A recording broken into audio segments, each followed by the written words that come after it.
For me, Dharavi is not just about urban renewal. It is about restoring dignity to over 1 million residents of our country. Maharashtra में सत्तारूढ़ Bharatiya Janata party और एकनाथ शिंदे की नेतृत्व वाली शिवसेना की महायुति की भारी जीत से बिजनेसमैन गौतम अडानी को बड़ी राहत मिली है। इस जीत से गौतम अडानी के दांव पर लगे $300 करोड़ पर जो संकट के बादल मंडरा रहे थे, अब वो छट गए हैं। ये राशि अडानी ग्रुप के $3 अरब की धारावी परियोजना से जुड़ी हुई है।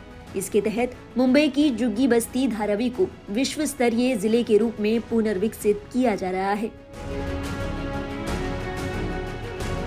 बता दें, विपक्षी दल उद्धव ठाकरे के नेतृत्व वाली शिवसेना ने सत्ता में आने के बाद एशिया की सबसे बड़ी जुग्गी बस्ती के पुनर्विकास के लिए अडानी समूह को दी गई सारी जमीन वापस लेने और इस परियोजना को पूरी तरह से रद्द करने का वादा किया था। अमेरिकी अदालत में रिश्वतखोरी के आरोपों का सामना कर रहे अडानी के लिए उनकी पसंदीदा धारावी परियोजना को रद्द करना एक बड़ा झटका साबित हो सकता था। हालांकि चुनावी नतीजे सामने आने के बाद अब गौतम अडानी को राहत की सांस मिलेगी।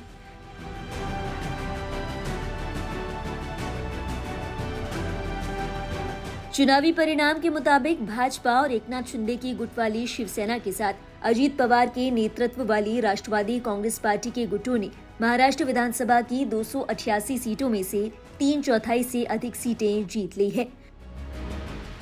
ऐसे में अब गौतम अडानी की ये सभी चिंताएं शांत हो गई हैं।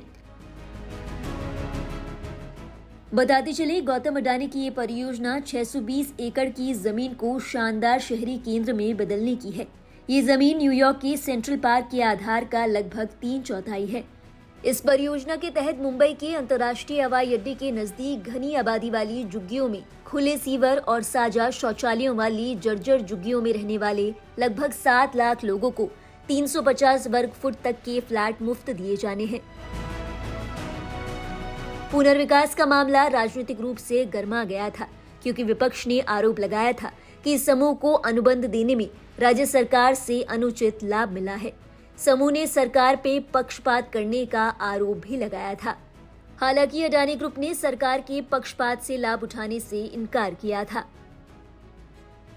बताते चले, कांग्रेस नेता और लोकसभा के विपक्ष के नेता राहुल गांधी ने बार बार धारावी पुनर्विकास परियोजना के मुद्दे को उठाया और प्रधानमंत्री नरेंद्र मोदी और उनकी पार्टी भाजपा पर अडानी जैसे मित्रों को समृद्ध करने का आरोप लगाया था।